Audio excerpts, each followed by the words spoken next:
Tennessee Governor Bill Haslam has decided to veto a bill that would make the Bible the state's official book. While he cites the constitutional violations, he also said that such legislation would trivialize the good book. So on April 5th, the state Senate decided, they voted 19-8 to approve a bill to make the Bible the state official book. However, Tennessee Governor Bill Haslam says that he is not down with that. So he wrote a letter to House Speaker Beth Harwell, and he comments on how not only would the bill, violate the First Amendment, saying that the government should establish no preference for religion, but he also said that it would trivialize the Bible. He says this, he says, if we believe that the Bible is the inspired word of God, then we shouldn't be recognizing it only as a book of historical and economic significance. Our founders recognized that when the church and state were combined, it was the church that suffered in the long run. So there he's referring to the fact that the proponents of the bill were saying that it's not the religious significance of the Bible that should make it the official state book, it's the historical or economic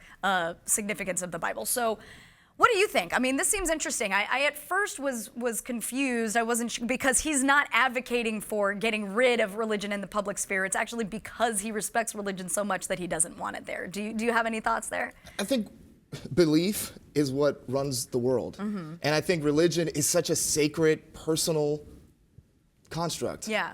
And to mix both of those in, I personally think it's best to have them separate. Right.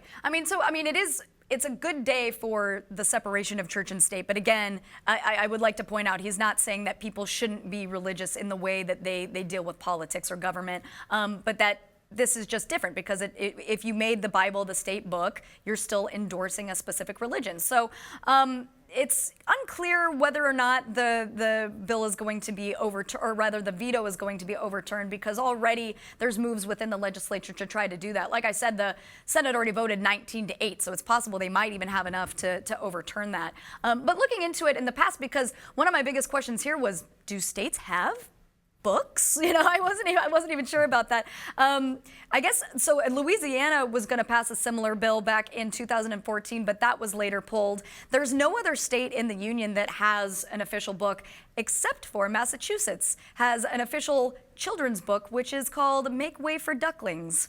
So I don't know. This is a very interesting story. I know when I was first reading about it, I thought that it was going to be a mistake, but apparently in Tennessee, the good book cannot be the official state book.